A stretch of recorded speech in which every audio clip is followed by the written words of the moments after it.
The studio lights blazed against Margaret Cole's weathered face as chaos erupted around her. 60 years had carved deep lines around her eyes, but nothing had prepared her for this moment. The massive lion padding onto the Rome television stage wasn't supposed to be here, not now, not after 8 years of silence. Security. The host's scream shattered the air.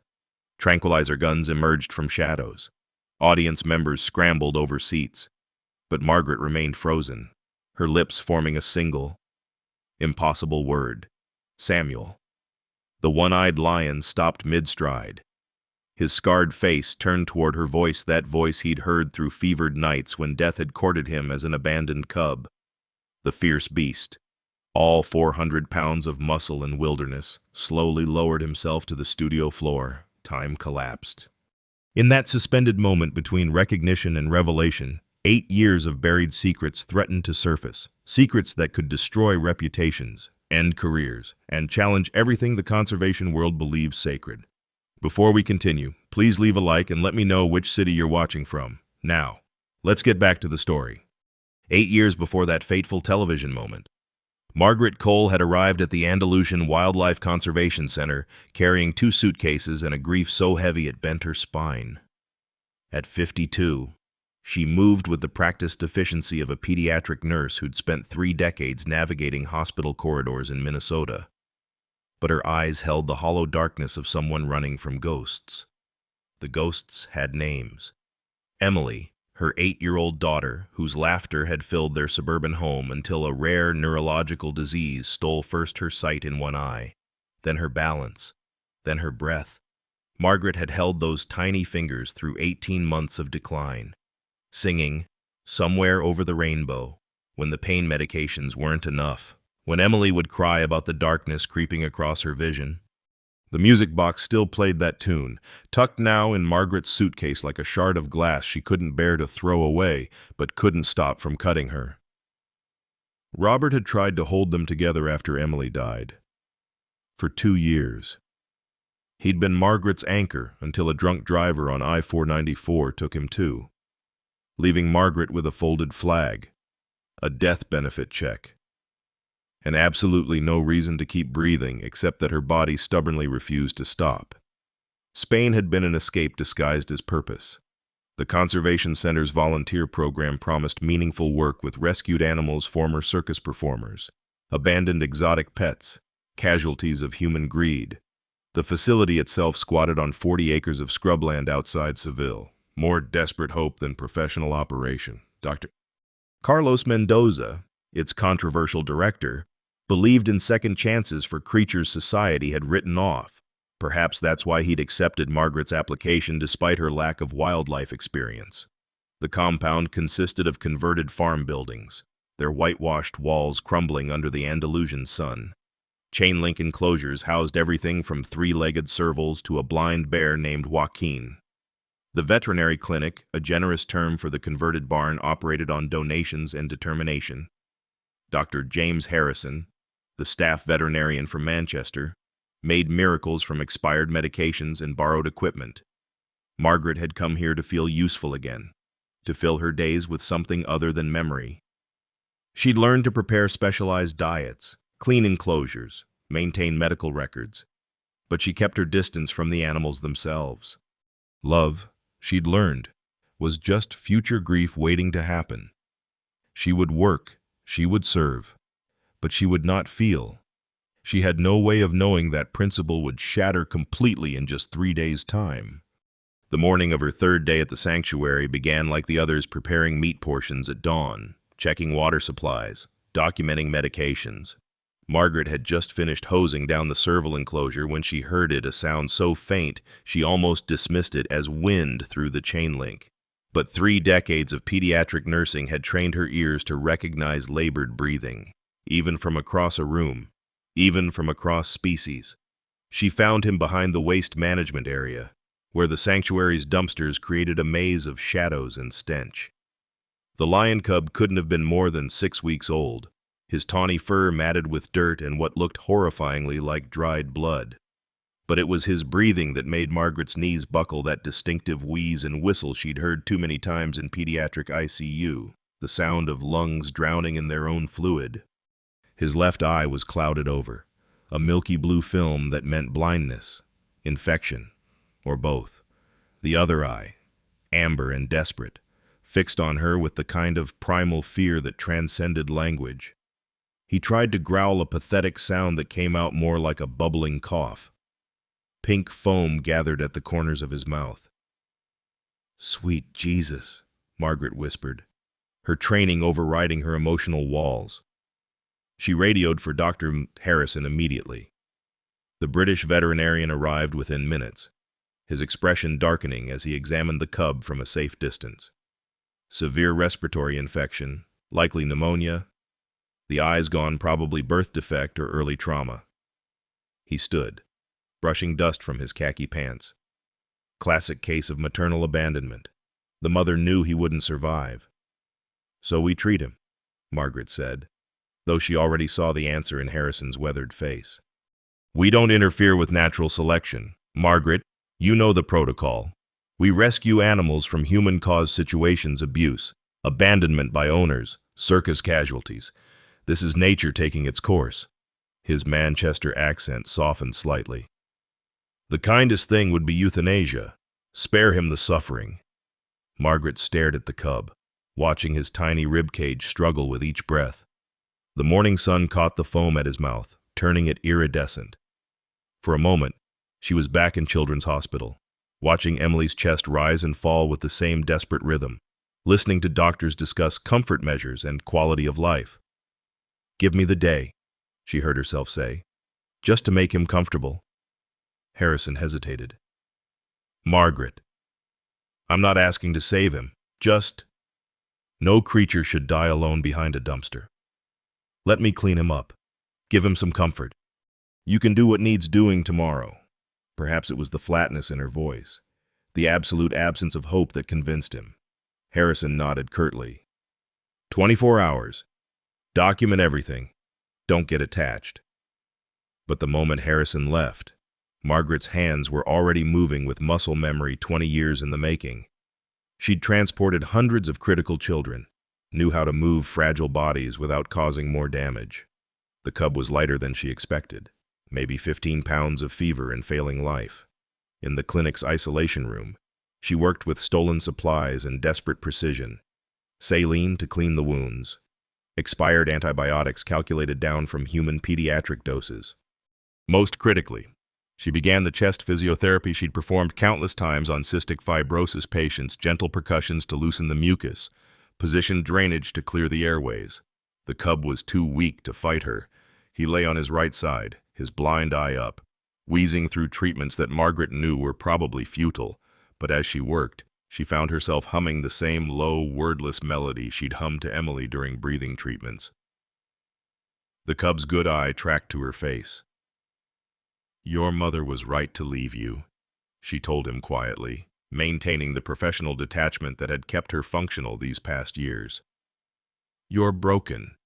The world doesn't have room for broken things." Her hands never stopped their rhythmic percussion on his tiny chest. "But you're going to fight anyway, aren't you? Just like my father, Samuel. He fought lung cancer for 3 years past when doctors said he'd die." She didn't realize she'd named him until the word was already in the air. Samuel, this dying cub who wouldn't survive the night, who natural selection had already marked for deletion, who reminded her so viscerally of everything she'd lost that her chest ached with it. By hour 20 of her 24-hour reprieve, Samuel was still breathing, marginally better. Actually, the pink foam had turned white, then clear. His fever had broken. When Margaret entered the isolation room for morning checks, his good eye was alert, tracking her movement with something that might have been recognition. That's when she made the decision that would change everything. She didn't call Dr. Harrison. By the second week, Margaret had developed a routine of deception that would have impressed career criminals. She arrived at 4 a.m., an hour before the earliest staff, to perform Samuel's chest physiotherapy. She falsified disposal records to account for the antibiotics she diverted from the pharmacy. She even learned to forge Dr. Harrison's signature on treatment logs, telling herself each lie was temporary, just until Samuel turned the corner. The cub had been moved to a storage room behind the clinic, a space used for surplus supplies that no one visited regularly. Margaret had created a makeshift recovery ward with heating pads stolen from the reptile unit and an oxygen concentrator she'd claimed was broken. Samuel's breathing had improved dramatically, though his blind eye remained clouded. He'd started eating small amounts of formula she made from her own grocery money. It was Harrison who found them. Margaret was performing afternoon physiotherapy, her hands working Samuel's chest while humming that eternal melody. When the door opened, the British veterinarian stood frozen, taking in the scene, the unauthorized medical setup, the obviously improving cub, and Margaret caught red-handed in an act of blatant insubordination. "How long?" His voice was deadly quiet. 11 days. 11. Harrison's face flushed crimson. "You've been treating an animal without authorization for 11 days, stealing medications, falsifying records. He's responding to treatment. Look at his breathing." "I don't give a damn about his breathing." Harrison exploded. "You've violated every protocol we have. This is a conservation center, not your personal grief therapy clinic. What you're doing, it's not just against regulations, it's unethical. You're creating a human-dependent animal who'll never survive in the wild." Margaret stood slowly, her hands still trembling from the percussion rhythm. "He wouldn't survive at all without intervention. That's the bloody point, natural selection. Natural selection didn't abandon him behind a dumpster. Natural selection didn't put him in proximity to humans. We created this situation by existing here. And now we're choosing to let him die because it's convenient to our philosophy." Harrison pulled out his phone. "I'm calling Dr. Mendoza. This ends now." The sanctuary director arrived within the hour, his weathered face unreadable as he surveyed the situation. Carlos Mendoza was 71, a man who'd spent 50 years in conservation, watching species disappear while bureaucrats debated protocols. He examined Samuel without speaking, noted the clear eyes one-sided, one not, the steady breathing, the alert posture. "Margaret," he finally said, his Spanish accent thick with exhaustion, "you've put me in an impossible position. If the board learns about this, we lose our licensing. Dr. Harrison is right, you've broken every rule we have." "Then I'll leave," Margaret said. "Today. Just don't euthanize him. He's fighting so hard." Mendoza studied her for a long moment. "You have 72 hours. Both Harrison and Margaret started. "What? 72 hours to show me this animal can be integrated into our program without human dependency. If he's still requiring intensive care, if he can't be transitioned to standard protocols, we euthanize. No arguments, no extensions." Harrison's jaw dropped. "Carlos, you can't be serious." "I've made my decision." Mendoza turned to leave, then paused. "And Margaret, whatever you're using for medications comes from your own pocket. We can't have theft on the books." That evening, Margaret sat in her sparse volunteer quarters, staring at her wedding ring. Robert had saved for 6 months to buy it, a modest diamond surrounded by smaller stones representing the children they'd planned to have. They'd only managed one before Emily's diagnosis changed everything. The pawn shop in Seville gave her 800 euros. She'd expected to feel devastated, but instead felt oddly light. It was just metal and stone. Robert would understand. He'd always understood her need to fight losing battles. The medications cost 600 euros. Proper antibiotics, not expired ones. Nutritional supplements designed for large cats. She had 200 euros left and 70 hours to work a miracle. For the first 48 hours, Samuel improved steadily. He began standing, wobbly but determined. His appetite increased. Margaret started teaching him to eat from a bowl placed at increasing distances, forcing him to move away from her presence to feed. She wore different clothing, changed her soap, trying to minimize his scent association with her specifically. But at hour 68, everything went wrong.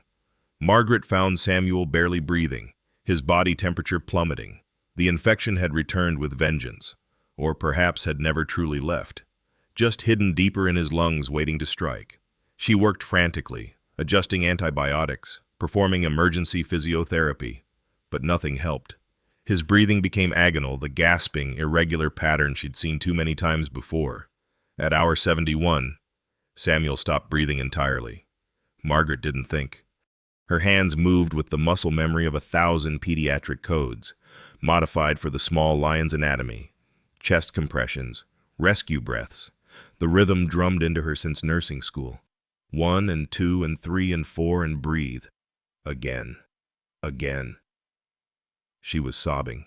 She realized distantly. Sobbing and singing broken fragments of Somewhere Over the Rainbow between rescue breaths. The words came out mangled, desperate. Somewhere over. Breathe. Damn you. The rainbow. Please. Skies are blue. Don't you dare. Dreams that you dare to dream. She didn't notice Harrison enter the room. Didn't see him freeze at the sight of her performing CPR on a lion cub. Tears streaming down her face as she sang a children's lullaby. He could have stopped her. Should have, by any professional standard. Instead, he stood silent witness to whatever this was, grief or love or madness or all three. At hour 72 exactly, Samuel gasped. Not the agonal breathing of before, but a real, deep breath. Then another. His good eye opened, focusing on Margaret's tear-stained face. A tiny pink tongue emerged to lick his nose, a normal, healthy gesture. Harrison finally spoke. That's not possible. Margaret collapsed beside the cub, her hands shaking too badly to continue any treatment. Samuel, impossibly, rolled onto his stomach and army-crawled the 2 inches to press against her leg, purring with the rusty sound of an engine that hadn't run in years. 72 hours, Margaret whispered to Mendoza when he arrived. He's breathing on his own, eating on his own. He's going to make it. The old director nodded slowly. Then God help us all, because now the real work begins.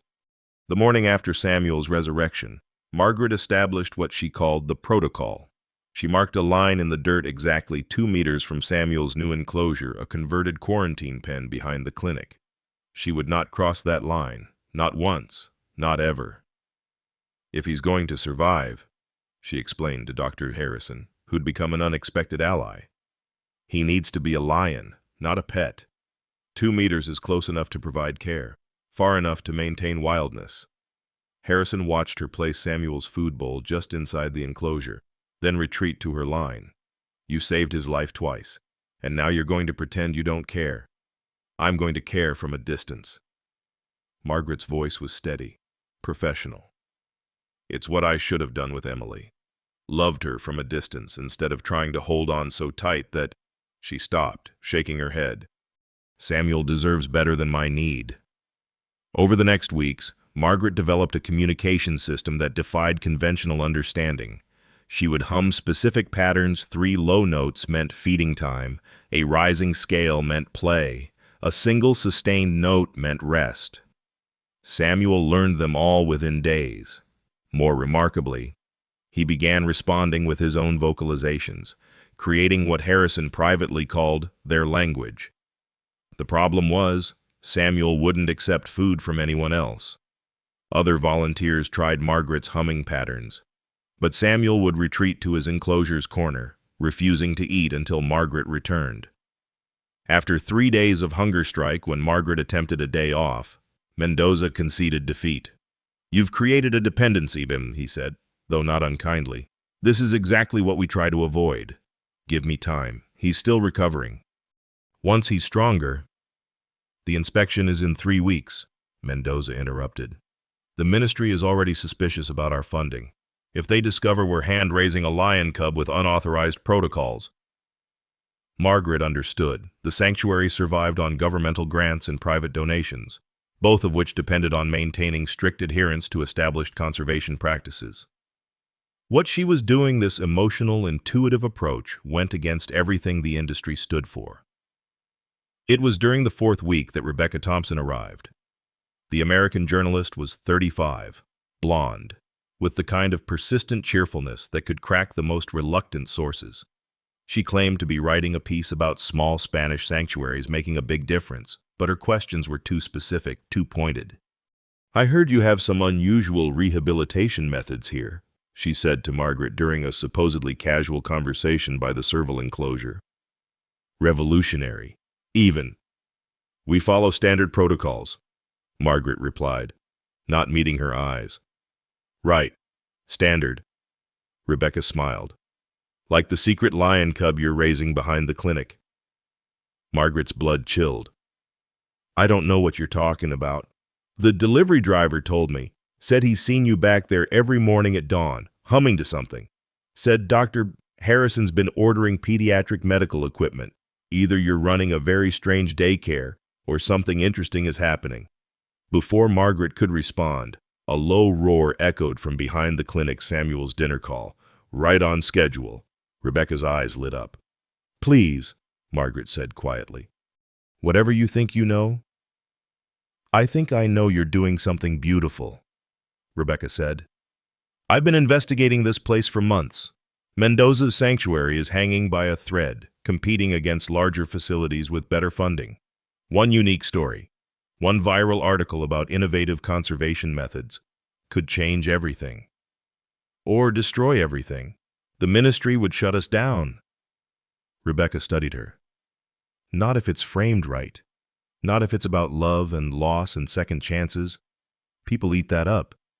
No. Margaret's voice was firm. Samuel isn't a story. He's not content.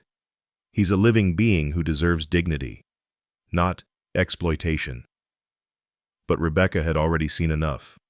Over the following weeks, she haunted the sanctuary, camera always ready, notebook always out. She documented Samuel's growth, his unique communication with Margaret, the way his good eye tracked her movement with absolute focus while maintaining that sacred 2-meter distance. By week 9, Samuel had tripled in size and strength. His chest was clear, his gait steady despite the blind eye. He'd learned to compensate, turning his head to scan with his good eye. But the dependency remained. If Margaret was late to feeding time, he would pace. If she missed a session, he would call a specific vocalization he used for no one else. You need to decide, Mendoza told Margaret one evening as they watched Samuel play with a tire swing she'd installed. Your tourist visa expires in 6 weeks. Either you apply for residency, which means committing to Spain indefinitely, or you go home and leave Samuel to adjust without you. The thought of leaving made Margaret physically ill. But the thought of staying, of building a life around another being she would inevitably lose, terrified her more. What would happen to him if I left? We'd manage. He'd suffer initially. Might refuse food for a while. But animals adapt. They forget. But Harrison disagreed privately. That's bollocks, and Carlos knows it. I've seen elephants mourn their handlers 20 years later. The bond you've created, Margaret, it's not normal dependency. It's something else. What do you mean? Harrison hesitated, then admitted something that changed Margaret's perception of him entirely. I had a younger brother, Timothy, cystic fibrosis. I spent every day after school doing his chest physiotherapy, exactly like you do with Samuel, the percussion, the positioning. When he died, I became a vet because I thought if I could save animals, I could somehow control death, make it logical. Clinical, he gestured toward Samuel, who was now lying in a patch of sun, his good eye half closed in contentment. What you're doing isn't clinical. It's not even conservation by any standard definition. It's something primal. You're teaching him that connection across species is possible. That's either beautiful or dangerous, and I honestly can't tell which. The conversation was interrupted by Rebecca's arrival with devastating news. The ministry's inspection has been moved up. They'll be here in 3 days. Panic erupted through the sanctuary. Samuel couldn't be hidden. He was too large now, too vocal. But he also couldn't be presented as an official rescue. The paperwork didn't exist. The protocols hadn't been followed. Mendoza made the only decision he could. Samuel would be temporarily relocated to the semi-wild enclosure, a 5-acre habitat where the sanctuary's 3 elderly lionesses lived. If questioned, they would claim he was offspring from one of them, a lie that would crumble under any real scrutiny but might survive a cursory inspection. He's not ready, Margaret protested. He's never interacted with other lions. With his blind eye, they'll see him as weak. We don't have a choice, Mendoza said firmly. The transfer happened at dawn. Margaret walked beside the transport crate, humming their calm-down melody, her hand never touching the bars but staying exactly 2 meters away. Samuel's good eye remained fixed on her through the mesh. The lioness's reaction was immediate and hostile. Serena, the eldest at 18 years, charged the fence the moment Samuel entered. Lucia and Carmen, both around 15, flanked her, their bodies tense with territorial aggression. Samuel, who'd never seen another lion since his abandonment, pressed against the fence nearest to Margaret, trembling. You have to leave, Harrison told her. He won't integrate while you're here. He needs to choose them or you. Margaret knew he was right. She forced herself to walk away. Samuel's confused calls following her. She made it to her quarters before collapsing, sobbing with the kind of grief she hadn't allowed since Emily's funeral. She was abandoning him, just like his mother had. The only difference was she was doing it slowly, with intention, which somehow felt crueler. For 3 days of the inspection, Margaret stayed away from the lioness enclosure. Other staff reported that Samuel had found a corner far from the females, where he stayed without eating. The lionesses ignored him after the initial aggression, treating him like a strange piece of furniture that had appeared in their space. The inspection passed. The ministry officials, overwhelmed by the number of facilities they had to review, barely glanced at the lioness enclosure. But Rebecca had watched everything, documenting Margaret's agony, Samuel's isolation, the impossible situation created by love in a system that couldn't accommodate it. On the 4th day, something shifted. Margaret, watching from a hidden observation blind Harrison had shown her, saw Serena approach Samuel slowly. The elderly lioness had lost her last cub years ago to illness. She sniffed at Samuel, who remained frozen. Then, inexplicably, she began grooming his face with her rough tongue, paying special attention to his blind eye. My God, Harrison whispered beside her. She's adopting him. Over the following weeks, Samuel integrated into the pride with surprising speed. Serena took him under her protection, teaching him to hunt the live prey they released, rabbits and fowl, showing him how to navigate with his limited vision. But every evening at feeding time, Samuel would position himself at the fence closest to the clinic and release that specific call, the one meant only for Margaret. She would come, maintaining her 2-meter distance, and hum their goodnight melody. Serena would often join Samuel, the two lions lying side by side, as if the elderly lioness understood this ritual's importance. Rebecca captured it all: the woman who wouldn't touch, the lion who wouldn't forget, and the space between them filled with a love that transcended physical contact. By week 20, Margaret had made her decision. Her visa would expire in 4 weeks, and she wouldn't renew it. Samuel was thriving with his adopted pride. He'd learned to hunt despite his blindness, using Serena as his guide. He was becoming what he was meant to be: a lion, not a pet, not a dependent, but a wild creature who happened to carry the memory of human kindness. You're really leaving? Harrison asked one evening as they watched Samuel play with Lucia and Carmen, the 3 young lions tumbling in mock combat. He doesn't need me anymore. That's not what I asked. Margaret was quiet for a long moment. Emily needed me every moment of every day. I thought that's what love was: being needed, being essential. But maybe real love is teaching someone not to need you. Maybe it's giving them the strength to choose freedom over comfort. Harrison surprised her by taking her hand, the first intentional touch she'd accepted in years. For what it's worth, I think you've done something extraordinary. Not just saving him, but letting him go. Rebecca approached them with an offer. Let me tell your story. Not now, but someday. When Samuel's fully integrated, when the sanctuary's secure, the world needs to know that conservation isn't just about species and statistics. It's about individuals making impossible choices.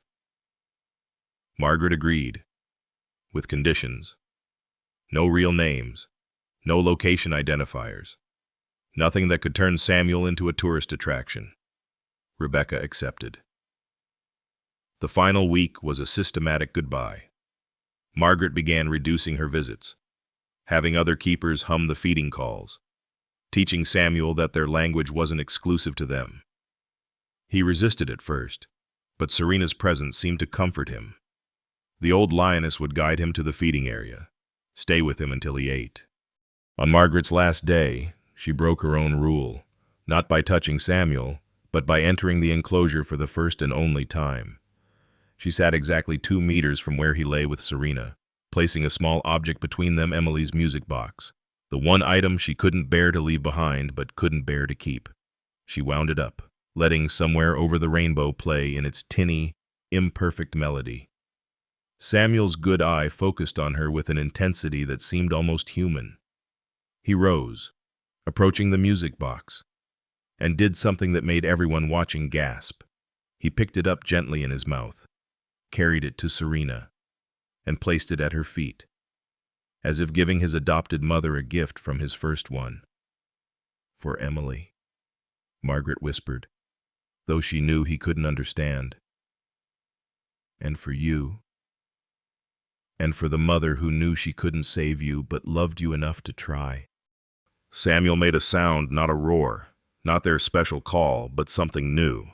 A rumble that seemed to come from deep in his chest, almost like a purr but deeper, richer. Serena joined him, their voices harmonizing in a way that would haunt Margaret forever. She stood, walked to the gate, and left without looking back. Harrison drove her to the airport in silence, Rebecca following in another car to document the departure. At the security gate, Margaret turned to them both. "Take care of him. Not too much, just enough." "What will you do?" Rebecca asked. "Go home, work. Remember, try to convince myself this was real." "It was real," Harrison said firmly. "It is real. What you created doesn't end just because you leave." But Margaret was already walking away, her back straight, her steps steady. She'd learned from Samuel that sometimes the bravest thing wasn't holding on but letting go. That love could exist across distance, across species, across time. She didn't know that in 8 years. Their paths would cross again in the most impossible way. She didn't know that the memory she'd created in Samuel would survive his integration, his growth into adulthood, his rise to pride leader. She only knew that for 6 months. She'd loved something without possessing it, healed something without controlling it, and found a piece of herself she thought had died with Emily. The plane lifted off from Spanish soil as the sun set, painting the sky in shades of amber and gold, the exact color of Samuel's good eye. The raid came at dawn on a Tuesday, exactly 6 months after Margaret had first found Samuel dying behind the dumpster. She woke to the sound of vehicles, not the usual rumble of delivery trucks, but the aggressive roar of military-style transports. Through her window, she saw officers in Ministry of Environment uniforms spreading across the sanctuary grounds like an invading army. Dr. Mendoza stood in the main courtyard, still in his sleeping clothes, papers clutched in his weathered hands. The lead inspector, a severe woman named Director Isabella Vargas, was reading charges from an official document, her voice carrying across the morning air: illegal trafficking of endangered species, falsification of CIT's permits, misappropriation of conservation funds. "This is absurd," Mendoza protested. "We've operated transparently for 15 years. Save it for the tribunal."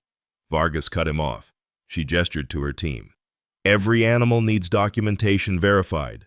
Any discrepancies, we confiscate. You have 48 hours to provide transfer papers for all residents, or we shut you down permanently." Margaret dressed quickly, her hands shaking as she pulled on her work clothes. This wasn't a routine inspection. This was a targeted attack. She'd later learned that a rival sanctuary, one competing for the same government grants, had fabricated evidence against Mendoza, claiming he was selling animals to private collectors. The accusations were false, but in Spain's Byzantine bureaucracy, accusations alone could destroy decades of work. In the clinic, Harrison was frantically gathering medical records. "They want documentation for every animal purchase records, veterinary histories, transfer papers. Samuel has none of those things," Margaret finished. "He doesn't exist on paper. If they find him..." They already have. Rebecca Thompson appeared in the doorway, her usual cheerful demeanor replaced by grim determination. They're cataloging the lioness enclosure now, counting heads. They'll realize there's an extra lion within the hour. Margaret's mind raced. Samuel was thriving with his pride, but he was also evidence of their protocol violations. His presence would confirm that the sanctuary operated outside regulations, giving credence to the false trafficking charges. Mendoza would be arrested. The sanctuary would close. Over 40 animals would be euthanized or sent to facilities that were little better than prisons. "We need to move him," Harrison said. "Tonight." "Before they finish their inventory, move him where?" Margaret demanded. "Every reputable facility requires documentation. Without papers, he's considered contraband. They'd confiscate him immediately." Rebecca pulled out her phone, scrolling through contacts. "I know someone, a private reserve near Gibraltar, run by an eccentric British expat named George Whitfield. He takes animals no one else will, no questions asked. But," she hesitated, "it's not exactly legal, and it's definitely not the kind of place that would pass inspection.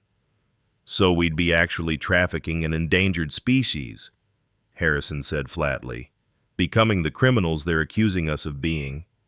"To save Samuel's life," Margaret countered, "and to protect the sanctuary." They looked at each other, three people from different worlds brought together by an impossible situation. Outside, they could hear the inspectors getting closer to the lioness enclosure, their voices carrying on the morning wind. "Mendoza can't know," Harrison finally said. "If he's questioned, he needs plausible deniability. This stays between us three." The plan they hatched was insane in its simplicity.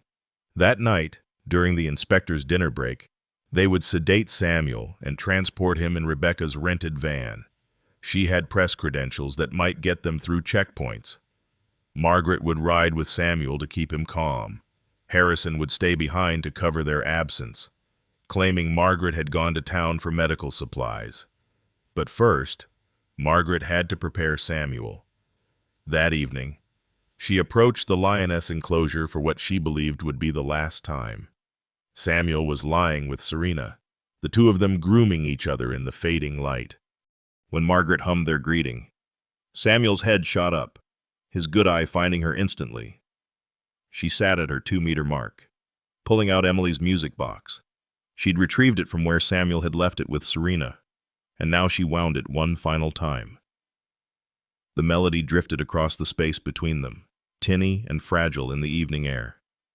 "I need you to trust me tonight," she said quietly, knowing he couldn't understand the words but hoping he might sense the intention. "Everything I've done has been to keep you safe. This last thing, it might seem like betrayal, but it's the ultimate act of love." Samuel approached the fence, stopping just short of it. He made that unique rumbling sound, the one he'd developed just for her. Serena followed, the elderly lioness seeming to sense the gravity of the moment. At 10 p.m., the inspectors retired to their temporary quarters, confident that the sanctuary's gates were locked and guarded. They didn't know about the service road behind the clinic, used only for waste management, that Rebecca had scouted earlier. Harrison prepared the sedative, his hands steady despite the circumstances. "This dose will keep him under for about 4 hours, long enough to reach Gibraltar if you don't stop." "How do we get him away from the Pride without alerting everyone?" "We don't," Harrison said grimly. "We sedate him in the enclosure. I'll distract the lionesses with feeding time at the opposite end." The operation began at midnight. Harrison entered the enclosure with a wheelbarrow full of meat, calling the lionesses to feed. Serena hesitated, looking between the food and Samuel, but hunger won. As the females gathered around the feeding area, Margaret broke her cardinal rule. She crossed the 2-meter line. For the first time in 6 months, she approached Samuel directly, a modified dart gun hidden behind her back. He watched her come, his good eye reflecting the moonlight, and she could swear he knew. He knew something was ending. "I'm sorry," she whispered. Raising the dart gun, Samuel didn't move, didn't growl, didn't flee. He simply stood there, accepting whatever she needed to do. The dart struck his shoulder, the sedative entering his bloodstream. Within seconds, his legs began to wobble. As he collapsed, Margaret caught his massive head, lowering it gently to the ground. For the first and only time, she touched him fully, running her hands through his mane, feeling the warmth of his breath, the steady beat of his heart. "You magnificent creature," she sobbed, her tears falling onto his fur. "You saved me as much as I saved you." Harrison appeared with a transport blanket. Together, they managed to drag Samuel's unconscious form to a concealed crate Rebecca had backed up to a rarely used gate. The loading took all three of them, muscles straining against his 200-pound weight. Just as they secured the crate, a sound froze them all, Serena's roar. The elderly lioness stood at the fence, watching them take Samuel. Her amber eyes held an expression Margaret would never forget, understanding mixed with accusation. She knew they were taking her adopted son, and she was letting them. "Go," Harrison hissed. "I'll handle this." Margaret climbed into the van's back with Samuel's crate while Rebecca took the wheel. As they pulled away, Margaret heard Serena roar again, not an alarm, but something else. A farewell, perhaps, or a mother's blessing for a journey she couldn't prevent. The drive to Gibraltar was the longest 4 hours of Margaret's life. She sat pressed against Samuel's crate, humming their entire repertoire of songs, monitoring his breathing. Twice they passed police checkpoints, but Rebecca's press credentials and confident demeanor got them waved through. The officers barely glanced at the van's interior, dismissing it as equipment transport. Samuel began stirring as they reached the reserve's gates. George Whitfield met them personally, a 70-year-old British eccentric who'd made a fortune in shipping and now spent it on what he called refugee animals. His reserve was chaotic but spacious, home to creatures from closed zoos, failed sanctuaries, and situations exactly like Samuel's. "No names, no questions," Whitfield said, examining Samuel as they unloaded him into a quarantine enclosure. "Though this fellow's quite distinctive with that eye, I'll take good care of him. He needs," Margaret began. "He needs to be a lion," Whitfield interrupted gently. "I've got 3 females here who might accept him once he's settled. Let him forget you. Love. It's kinder." But Samuel was waking up, his good eye searching frantically. When he spotted Margaret, he released that special call their call and tried to stand on still wobbly legs. Margaret knew she had to leave immediately or she never would. "There's a music box in the crate. Play it when he's distressed. The song, it calms him." "Somewhere over the rainbow." Whitfield smiled sadly. "Lost someone. Did you?" "Everyone?" Margaret said, then corrected herself. "Everything." She turned to go, but Samuel's call intensified. He managed to stand, stumbling against the enclosure's fence, his good eye locked on her retreating form. Every instinct screamed at her to turn back, to comfort him, to explain the inexplicable. Instead, she kept walking. Rebecca drove her directly to the airport. Dawn was breaking as they arrived, painting the sky in shades of separation. Harrison had texted. The inspectors had noticed Samuel's absence but couldn't prove anything. The sanctuary would survive, though Mendoza was facing months of legal battles. "I'll tell your story," Rebecca promised at the departure gate. "When the time is right, when it's safe, the world needs to know what you sacrificed." "Don't make me a hero," Margaret said firmly. I'm just someone who loved something and had to let it go. That's not heroic, it's human." She boarded the plane to Madrid, then connected to Minneapolis. As the Atlantic passed beneath her, she thought about Serena's knowing eyes, about Samuel's desperate call, about the 2-meter line she'd maintained for 6 months, only to cross it for 3 minutes that would haunt her forever. Somewhere below, in a private reserve that didn't officially exist, a one-eyed lion was learning to live without the woman who'd taught him to breathe. And somewhere above, that woman was learning to breathe without him. Neither would fully succeed. Margaret returned to Minnesota in early spring, when the snow was melting into muddy rivers and the world couldn't decide if it wanted to live or die. Her house in Bloomington sat exactly as she'd left it, a museum of former happiness. Emily's room untouched. Robert's reading glasses still on the nightstand. Now Samuel's absence joined the chorus of ghosts. For 3 months, she didn't leave the house except for groceries. She would sit at her kitchen table, hands unconsciously tapping the rhythm of chest physiotherapy against the wood, humming fragments of melodies meant for ears that would never hear them again. The neighbors whispered about the widow who'd gone to Spain and come back worse. They weren't wrong. The single letter from Harrison arrived in September. Margaret, the sanctuary survived, barely. Charges dropped, but Mendoza's health broke during the trial. Samuel's pride was relocated to a legitimate reserve in Andalusia. The lionesses are well. No word from Gibraltar Whitfield went underground after authorities started investigating. Don't try to contact us. Spain has flagged your passport. I'm sorry for everything. Some loves are too pure for this world. James. She read it 47 times before burning it in her sink, watching their entire story turn to ash and wash down the drain. The news of Mendoza's death reached her through Rebecca's email in December. Heart attack during a court hearing. The sanctuary had been absorbed by a larger corporation that ran facilities like factories efficient, regulation compliant, soulless. Everything Mendoza had fought against. They euthanized Serena, Rebecca wrote. Said she was too old to transfer. I thought you should know. She was looking for something until the end. Someone, maybe. Margaret didn't cry. She'd discovered that grief, when it accumulates past a certain point, fossilizes.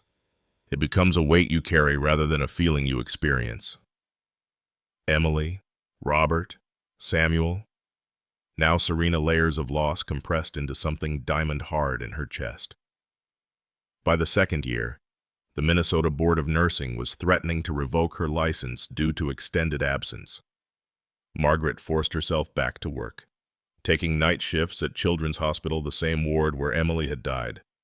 Perhaps it was penance. Perhaps it was the only way to feel close to anything anymore. She was good at her job in the mechanical way of someone who'd disconnected from their body. Her hands knew the motions. Her voice knew the comforting words, but inside, she was elsewhere in a Spanish sunrise, maintaining a 2-meter distance from love. Year 3 brought a cruel form of stability. Margaret discovered she could function if she locked everything away. Emily's music box went into a safety deposit box. The photos came down. She stopped humming entirely, as if the melodies themselves were contraband. She became Margaret Cole, RN, efficient, professional, empty. She specialized in pediatric hospice care, drawn to the familiar territory of inevitable loss. Parents would thank her for her compassion, not knowing she felt nothing. She was performing empathy from muscle memory, the way Samuel had learned to hunt with one eye, compensation for a missing vital part. Harrison stopped writing. Rebecca's emails grew sporadic, then ceased. The Spanish chapter of her life began to feel fictional, like something she'd watched happen to someone else. Sometimes, late at night, she'd wonder if Samuel remembered her at all, or if she'd been erased from his memory the way she was trying to erase him from hers. The 4th year was when her hands started shaking. Barely noticeable at first, a tremor when inserting IVs, a slight unsteadiness with medication cups. She attributed it to fatigue, stress, age. 56 wasn't old, but she felt ancient, like someone who'd lived multiple lifetimes badly. The forgetting started in year 5. Small things initially. Where she'd put her keys, a patient's name, the code for the medication room she'd entered thousands of times. She developed elaborate systems of notes, reminders, routines to hide the lapses. But the day she couldn't remember Emily's middle name, she knew something was fundamentally wrong. The neurologist was kind but direct. Early onset Alzheimer's. You're young for it, but not unprecedentedly so. There might be genetic factors. Did your parents? My father died of lung cancer. My mother of grief. Technically heart failure. I see. The doctor's fingers drummed against his desk. The progression varies. Some patients maintain functionality for years. Others will start you on memantine, though I should warn you the efficacy is limited. Margaret sat in her car afterward, trying to remember Samuel's exact shade of gold in his good eye. Was it amber, honey autumn leaves? The harder she tried, the more it slipped away, like trying to hold water. That night, she pulled out Emily's music box from the safety deposit box, winding it with shaking fingers. The melody played, but she couldn't remember the words anymore. Something about rainbows and dreams, but the specifics dissolved like sugar in rain. Year 6 was a massacre of memories. She would look at Robert's photograph and know she should feel something but couldn't access what. Emily became a concept rather than a person-daughter. Loss. Before. But strangest of all, Samuel began to fade too. She knew there had been a lion. She knew Spain had happened. But the details, their humming language, the 2-meter line, his specific call evaporated like morning mist. She retired from nursing after administering the wrong medication to a child. No harm was done. Another nurse caught the error, but Margaret knew. She was becoming dangerous. A liability to the very people she'd sworn to protect. The isolation was complete now. No work to structure her days. No memories to comfort her nights. Just a growing blankness where her life used to be. She would sit for hours, her hands making strange motions against her chest, some kind of tapping rhythm she didn't understand but couldn't stop performing. It was in year 7, during a moment of rare clarity, that she found Rebecca's contact information in an old email. Her fingers struggled with the keyboard, typing and deleting, trying to capture something urgent before it escaped. Rebecca, I'm losing everything. The disease is taking it all. But before I forget completely, someone should know Samuel's story. Not for me, for him. He deserved to be remembered by someone, even if I can't be that someone anymore. Please help. Rebecca arrived within a week. Older now, successful. Married to Harrison, a development that should have surprised Margaret but didn't penetrate the fog. They sat in Margaret's empty-feeling house while Rebecca set up recording equipment. Tell me about Samuel, Rebecca prompted gently. Samuel. Margaret's forehead creased. He was important. There was something about distance. Two of something. And singing, no. Humming. Why was I humming? Rebecca showed her photos from the sanctuary. Images Margaret didn't remember being taken. A woman she vaguely recognized sitting in dirt. A blur of gold in the background. That's you, Rebecca explained. And that's Samuel. The lion, Margaret said suddenly, a flash of clarity. The dying lion I saved, except the thought scattered. Did I save him, or did he save me? Both, Rebecca said softly. You saved each other. Where is he now? Rebecca's expression tightened. That's what I'm trying to find out. Whitfield's reserve was shut down 2 years ago. The animals were dispersed to various facilities, but the records were destroyed. Samuel could be anywhere. Or, she didn't finish. Margaret understood even through the fog. Samuel could be dead, euthanized as a problem animal with no documentation, sold to a private collector who didn't care about his history, lost in the system that couldn't accommodate love stories between species. I need to find him, Margaret said with sudden urgency. Before I forget him completely, before there's no one left who knows he was more than just a lion. Rebecca took her hand. We'll find him. I promise. But promises, Margaret had learned, were just words people said when they didn't want to acknowledge that some things, once lost, stayed lost forever. She sat back, her hands resuming their unconscious rhythm against her chest, humming a melody she couldn't name for a creature she couldn't quite remember, while her mind continued its steady dissolution into white, empty nothing. The tragedy wasn't that she'd lost Samuel. The tragedy was that soon, she wouldn't even remember what she'd lost. The television studio in Rome was a monument to manufactured intimacy. Velvet chairs positioned for optimal camera angles, lights that turned skin into porcelain, and an audience coached to respond with precision timing. Margaret sat in the guest chair, her hands folded to hide their tremor, trying to remember why she was here. Rebecca had dressed her that morning, chosen the navy cardigan that brought out her eyes, applied makeup to hide the confusion that lived permanently on her face now. "You're going to talk about conservation," Rebecca had reminded her in the car. "About the animals you helped in Spain. Just follow my lead." The show was called Heroes of the Wild, a nature documentary series that Rebecca now produced with her husband. Margaret couldn't remember the husband's name, though he seemed familiar. British accent, kind eyes. He kept watching her with an expression she couldn't decode.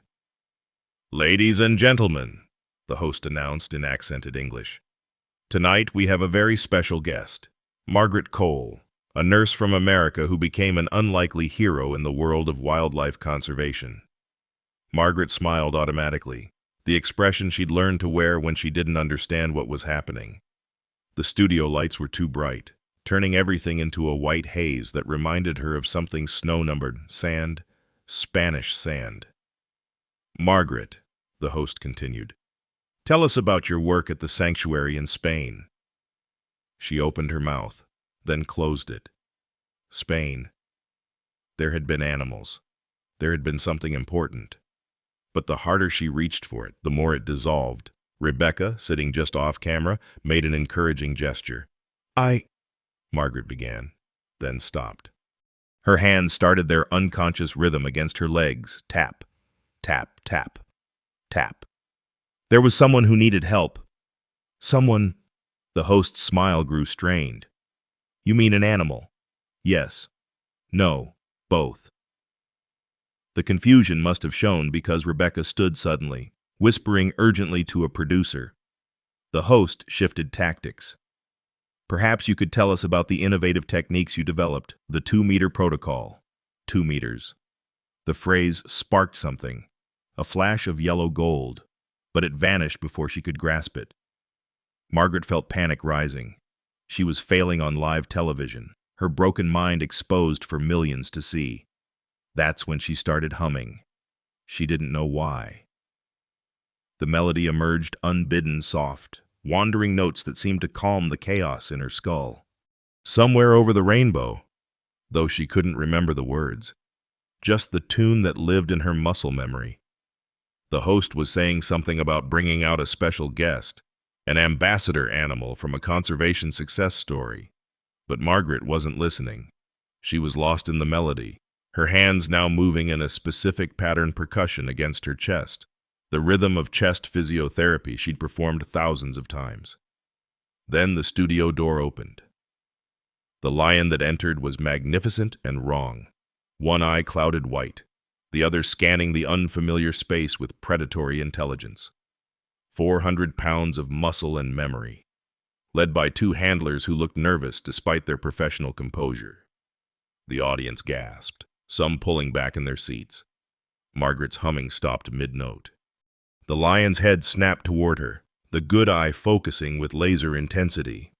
The handlers tried to continue their planned route to the marked position, but the lion wouldn't budge.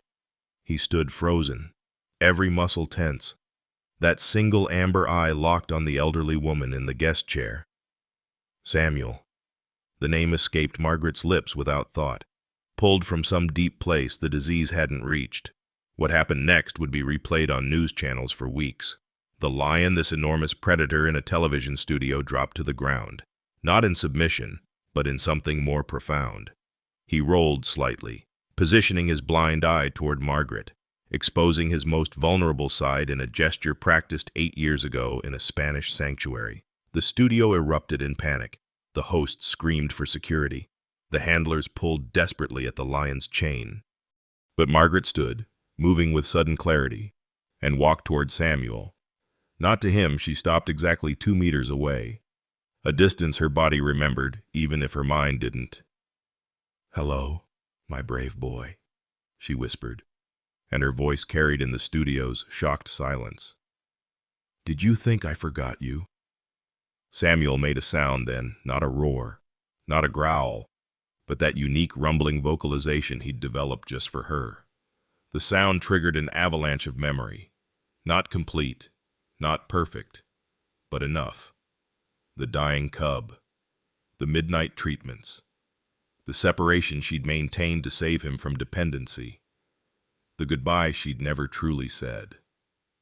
"Nobody move," a man's voice commanded, and Margaret finally recognized Harrison, Rebecca's husband, the British veterinarian who'd helped her save Samuel all those years ago. He approached slowly, hands visible, positioning himself between the panicking crew and the reunion happening center stage. "He's not attacking," Harrison announced clearly. "This is recognition behavior. Margaret, keep humming. Everyone else, stay absolutely still." Margaret resumed the melody, tears streaming down her face. Samuel remained in his vulnerable position, that good eye never leaving her face, occasionally making his rumbling sound in harmony with her humming. Two creatures, both damaged, recognizing each other across impossible odds. Rebecca appeared at the host's side, taking his microphone with professional authority. "What you're witnessing isn't trained behavior. This lion hasn't seen this woman in 8 years. He was an infant when she saved his life, teaching him to survive while maintaining careful distance to preserve his wildness. This is pure memory, pure connection." "This is a stunt," the host protested, but even he couldn't deny what everyone could see: the profound calm between Margaret and Samuel, the sacred 2-meter distance maintained by instinct, the communication happening in frequencies beyond words. Finally, Rebecca revealed the truth. "3 years ago, my husband and I began searching for Samuel. We discovered he'd been sold from the reserve to a private collector in Serbia, a man who kept endangered animals as status symbols. The conditions were unconscionable. It took 2 years of legal battles, bribes, and bureaucratic nightmares. But we extracted him. He's been at our sanctuary in Rome for 6 months, learning to trust again." She paused, looking directly at the cameras. "We didn't tell Margaret we'd found him. Her Alzheimer's had progressed to where she barely remembered Spain, let alone Samuel. But I made her a promise once that their story would be told. This reunion wasn't planned. We brought Samuel here as an educational ambassador, not knowing if Margaret would remember him at all." The studio remained frozen in tableau, the confused host, the terrified audience, the cameras still rolling. But at the center, in their bubble of calm, Margaret and Samuel continued their wordless conversation. Her hands moved in the rhythm of chest physiotherapy. His breathing matched the pace, as if his body remembered being taught to breathe by those same hands. "The medical community will want to study this," Harrison said quietly. "Margaret's clarity right now, it's unprecedented. The Alzheimer's symptoms have temporarily retreated in his presence." But controversy was already brewing. Animal rights groups would condemn the stunt of bringing a lion onto live television. Medical ethicists would question using an Alzheimer's patient for entertainment. Conservation purists would argue this anthropomorphized wild animals, sending the wrong message. Margaret heard none of it. For this moment, this impossible moment, her mind was clear. She remembered Emily's laugh, Robert's touch, the sunrise over Spanish mountains, the weight of Samuel's head in her lap during that single moment of contact as she'd sedated him for transport. All of it, present and accounted for, triggered by the sight of this one-eyed lion who'd never forgotten the woman who'd saved him. "I thought you were gone," she told Samuel, maintaining their distance even as every fiber of her being wanted to close the gap. "I thought I'd lost you like I lost everything else." Samuel shifted, rising to his feet with slow dignity. He took one step toward her, then stopped, respecting the invisible boundary they'd established so long ago. His good eye blinked slowly, a cat's kiss. Harrison would later explain, the ultimate sign of trust and affection in feline body language. "We need to clear the studio," someone was saying. Security had arrived. hands on weapons. But Harrison stood firm. "You'll have to go through me first. This lion has shown more restraint and intelligence than anyone in this room. Margaret, we need to end this now, but properly. Say goodbye like you did in Spain." But Margaret shook her head. "Not goodbye. Not again." She looked at Rebecca, and for the first time in years, her eyes were fully present, fully aware. "Where is he living? Can I visit?" "Every day if you want," Rebecca said through tears. "We bought the property next to the sanctuary. We've been waiting for you to remember enough to understand." The revelation hung in the air, this elaborate orchestration, not for television ratings, but for something far more profound. A promise kept, a love remembered, a connection that transcended species, time, and the dissolution of memory itself. Margaret began backing away slowly, maintaining eye contact with Samuel. "I'll see you tomorrow," she told him, and somehow, impossibly, he seemed to understand. He remained standing, watching her retreat, making his rumbling sound one more time before allowing the handlers to lead him away. As the studio erupted in chaos, producers shouting, audience members demanding answers, phones capturing every second, Margaret stood in perfect stillness. Her mind, clear for the first time in years, held a single thought Samuel had remembered. Through everything, the separation, the trafficking, the rescue, the years of silence, he had held her in his memory the way she'd tried and failed to hold him in hers. The footage would go viral within hours. Millions would debate its meaning, its authenticity, its ethics. But for Margaret, standing in that Roman television studio with tears drying on her cheeks and her hands still tapping their ancient rhythm, only one thing mattered. Love, real love, transcends even forgetting. 6 months after Rome, Margaret woke to the sound of lions greeting dawn. The cottage Rebecca and Harrison had prepared for her sat on a Tuscan hillside, its kitchen window perfectly aligned with Samuel's enclosure 200 meters below.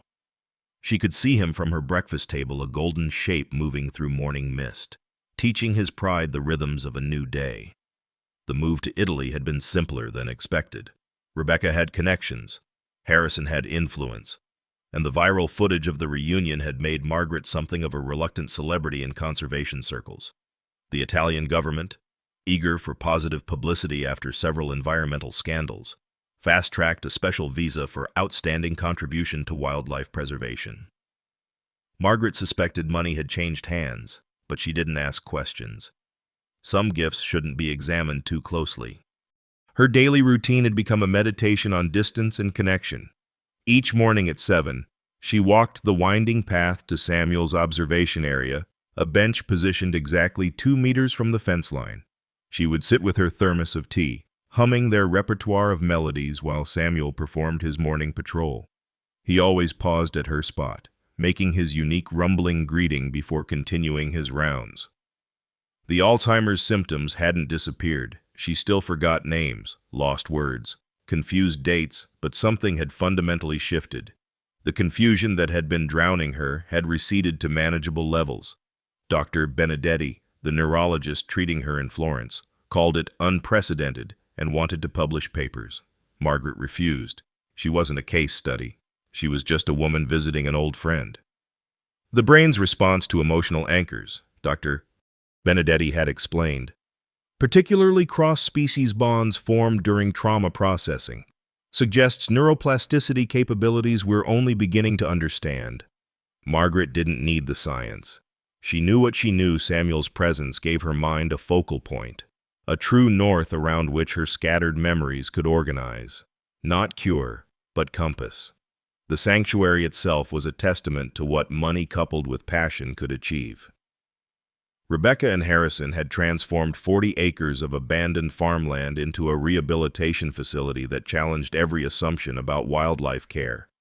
They called their approach respectful distance protocols, maintaining species dignity while providing necessary intervention. Samuel had thrived beyond all expectations. Despite his blind eye, or perhaps because of the unique skills it had forced him to develop, he'd become the dominant male of a pride that now included 2 rescued females from a defunct German zoo. Lucia, a 7-year-old with a scarred face from her performing days, had become his primary companion. Their first cub had been born 3 months ago, a female Hannah named Hope, perfect in every way except for the clouded left eye that marked her as her father's daughter. Margaret watched them together every afternoon, Samuel teaching Hope to navigate with limited vision. He would position himself on her blind side during play, forcing her to develop the head-turning compensation he'd mastered. When she stumbled, he was there. When she succeeded, his rumbling approval carried across the sanctuary. "He's passing on what you taught him," Harrison observed one day, joining Margaret at her bench. "Not just the physical adaptations, but the resilience, the trust that even when you can't see everything, you can still move forward." The controversy from the Rome reunion hadn't entirely faded. Animal rights purists still sent angry emails about humanizing wild animals. Conservative zoologists published papers about the dangers of emotional contamination in conservation work. But for every critic, there were dozens of people who saw in Margaret and Samuel's story something essential about connection across difference. Margaret had channeled the attention into purpose. With Rebecca's help, she'd established the Emily Rose Foundation named for her daughter, which funded care for disabled wild animals who would traditionally be euthanized. The foundation's philosophy was simple. Limitation didn't mean worthlessness. In 6 months, they'd saved 17 animals across Europe. More importantly, Margaret had begun training others in what she called compassionate distance. Wildlife rehabilitators from around the world came to observe her interactions with Samuel, learning to maintain bonds without creating dependency. The key, she taught them, was consistency and respect. "The line isn't arbitrary," she would explain, pointing to the 2-meter mark worn into the earth by her daily presence. "It's a promise. I will be here, but I won't impose. I will care, but I won't control. Love doesn't require possession." Young veterinary students found the concept challenging, raised on clear boundaries between human and animal, but they couldn't argue with the results. Samuel's pride showed none of the neurotic behaviors common in captive lions. They hunted simulated with hidden food. They established territory. They maintained social hierarchies. The only unusual element was Samuel's morning pause at Margaret's spot, a ritual that harmed no one and seemed to anchor his day. As her 65th birthday approached, Margaret noticed changes in their routine. Samuel had begun bringing Hope to the fence during their morning sessions. The cub would sit beside her father, mimicking his posture, learning that this human was part of their world's rhythm. Not threat, not prey, not pride, something else entirely. The birthday itself came on a Thursday painted in Tuscan gold. Rebecca had wanted to organize something elaborate, but Margaret insisted on simplicity. Just the regular routine, the regular distance, the regular sacred ordinary that had become her life's final chapter. That evening, as September sun set fire to the olive groves, Margaret sat at her bench with Emily's music box. She'd brought it out only 3 times since Rome, afraid of wearing out the mechanism. But tonight felt like a moment requiring ceremony. Samuel appeared at the fence with Hope beside him, behind them, keeping watchful distance. Lucia observed with the patience of a mother who trusted her mate's judgment. 3 generations of trust. Margaret thought she who had taught Samuel. Samuel who was teaching Hope. Hope who would teach cubs not yet born. She wound the music box, its tiny mechanism protesting with age. Somewhere over the rainbow drifted across the cooling air, tinny and perfect. Samuel's good eye tracked to the box, remembering. Hope's ears swiveled, learning. And from somewhere behind them, unexpected, came another sound, Lucia's low rumble, harmonizing with the melody she'd never heard but somehow understood as significant. "This is for Emily," Margaret said quietly, knowing they couldn't understand the words but trusting they might sense the intention. "She would have loved you all. She would have understood that love isn't about holding tight, but about teaching others to fly, even when they can't see the whole sky." Samuel shifted, and for a moment Margaret thought he might cross their invisible boundary. Instead, he did something more profound. He nudged Hope forward, encouraging her to approach the fence. The cub took tentative steps until she was directly opposite Margaret, her clouded eye facing the woman, vulnerable and trusting. Margaret held perfectly still as Hope lifted her small head and produced a sound not quite Samuel's rumble, not quite a normal cub vocalization, but something uniquely hers. A greeting. Perhaps. An acknowledgement. A promise that when Margaret was gone, as she inevitably would be, the memory of this connection would persist in ways beyond human or animal understanding. The music box wound down, its last notes dissolving into cricket song. Margaret stood slowly, her joints protesting the evening damp. Samuel and Hope watched her gather her things, their eyes one amber, one clouded, tracking her movements with calm attention. "Same time tomorrow," she told them, the phrase that had become her goodbye. As she walked up the path to her cottage, she heard Samuel teaching Hope their evening ritual, the specific sequence of calls that meant settling, safety, home. Behind her, 3 lions moved through patterns of care that transcended species, while above, stars emerged like scattered memories across the darkening sky. Rebecca met her at the cottage door. "Good birthday." Margaret considered the question. She was 65 years old, living in a country not her own, her mind slowly dissolving, everyone she'd first loved gone. But this evening she'd sat 2 meters from a lion who remembered her, watched him teach his disabled daughter to navigate darkness, and felt Emily's presence in the space between species where love lived without language. "Perfect," she said, and meant it. That night, Margaret dreamed not of loss, but of continuity.